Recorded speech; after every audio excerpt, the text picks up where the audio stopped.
नमस्कार मित्रांनो, मी पुण्याच्या शक्तिपीठ यात्रेला निघालो आहे आणि आता मी येऊन पोचलो आहे स्वारगेटच्या अगदी जवळ असलेल्या पोलीस कॉलनीमध्ये असलेल्या यल्लम्मा माताच्या मंदिरात। आपण माझ्या मागे बघू शकता, रस्त्याच्या अगदी लागून कडेला यल्लम्मा माताचं अतिशय जुनं आणि अतिशय सिद्ध असं मंदिर आहे। ही देवी नवसाला पावते असं सांगितलं जातं। तर आपण देवीचं दर्शन करूयात, आतमध्ये जाऊन इथल्या पुजाऱ्यांकडनं देवीची माहिती घेऊयात। तर चला आईसाहेबांच्या दर्शनाला। तर मित्रांनो, आपण हा पुढे बघतो आहोत तो आहे छत्रपती शिवाजी महाराज रोड आणि त्या पुढे अगदी हाकेच्या अंतरावर आपल्याला स्वारगेटचा मुख्य चौक लागतो। तर या चौकातनं अगदी 2 मिनिटाच्या अंतरावर हे श्री रेणुकामाता मंदिर आहे। खडकपुणे येथील हे मंदिर अतिशय प्रसिद्ध आहे आणि आपण बघू शकतो अगदी रस्त्याला लागून हे मंदिर आहे। काही पायऱ्या वर चढून गेलं की आपल्याला दृष्टीस पडतो रेणुका मातेचा छोटेखानी असलेला सुंदर असा गाभारा। मंदिराच्या द्वारावरती आपल्याला आई मातंगीचं हे सुंदर स्वरूप दर्शनाला मिळतं। आई मातंगीचं हे ठिकाणही अतिशय जुनं आहे, अतिशय सिद्ध आहे आणि मंदिराच्या डाव्या हाताला आपल्याला इथे एक पीर बघायला मिळतो। हा पण मंदिरा इतका जुना आहे। आणि मग आपण वळतो आईच्या मुख्य गाभाऱ्याकडे।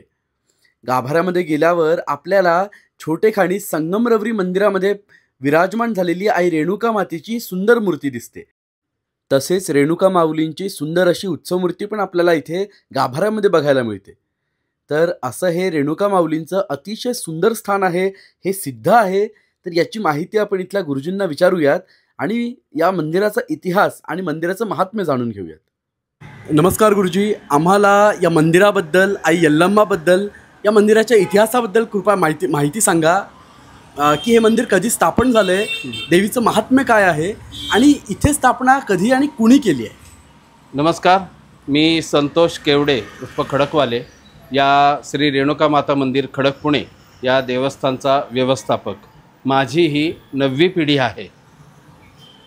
1819 किंवा त्यापूर्व या ठिकाणी या मंदिराची स्थापना झालेली आहे। ही रेणुका मातेची मूर्ती जांभ्या पाषाणातील आहे। बरं, ती मूर्ती साधारण 250 वर्ष जुनी असावी किंवा 1819 पूर्वची असावी। बरं, त्यानंतर ही जी आहे ही रेणुका मातेचा याला जग म्हणतात। बरं, हा जग आहे, ही उत्सव मूर्ती आहे।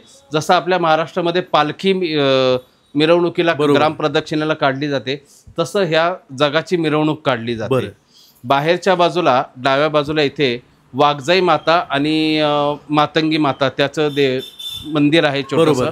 आणि याच्या उजव्या बाजूला साताऱ्यातील खादगुण या ठिकाणी जे राजबागपे सवार म्हणजे राजबक्षार बाबा त्यांची तुरबत या ठिकाणी आहे। बरं, हे दोन्हीही ठिकाणं या मंदिराच्या सोबतच त्यावेळेला स्थापन झालेली आहेत। तर देवीची स्थापना कुणी केली आहे मग, किंवा त्याचा इतिहास? आता आमच्या पूर्वजांनी म्हणजे मी, माझे वडील, असं पिढ्यानपिढ्या आधी वल्लभ बाबा म्हणून होते। बरं, त्यांनी या मंदिराची स्थापना केली। ते देवी भक्त होते? हो हो, ते बरं। यल्लम्मा म्हणजे रेणुका माता?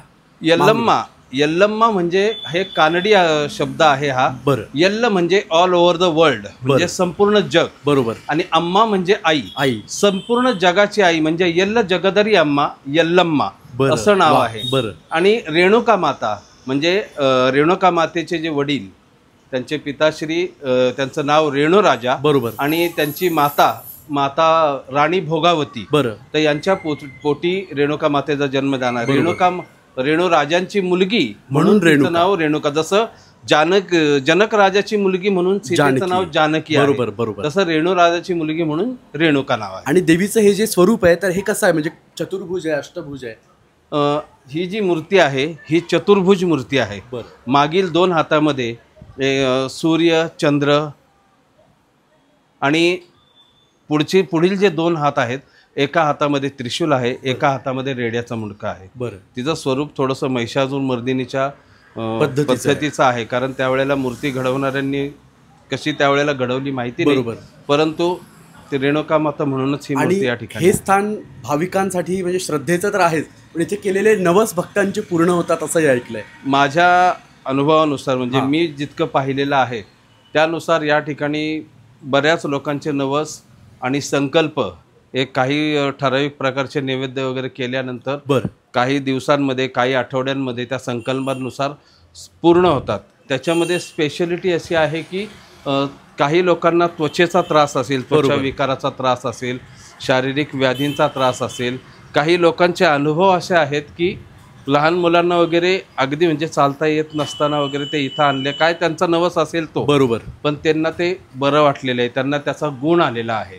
अगदी त्वचा विकार 8-8 वर्ष बरे न झालेले विकारसुद्धा या ठिकाणी पूर्णपणे बरे झालेले आहेत. म्हणजे माझ्याकडे त्यांचे अशा लोकांचे व्हिडिओजसुद्धा आहेत. बरं, तर धन्यवाद गुरुजी, आपण एवढी महत्त्वाची आम्हाला माहिती दिली.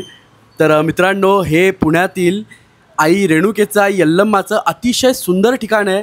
पुण्याच्या मध्यवर्ती वस्तीमध्ये आहे.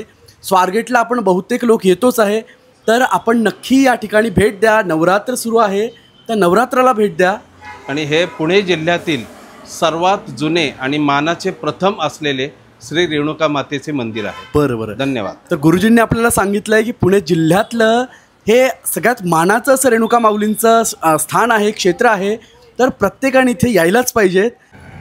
तर मित्रांनो, या नवरात्रामध्ये आपण नक्की सहपरिवार आई यल्लम्माच्या, आई रेणुकेच्या दर्शनाला या. पुण्यातील जवळपास 250 वर्ष जुनं हे मंदिर अतिशय सिद्ध असं आहे. हे जगदंबा नवसाला पावते, अनेक भक्तांचे इथे अनुभव आहेत.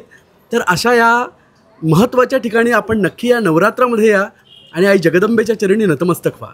जय भवानी, जय जगदंब, नमस्कार.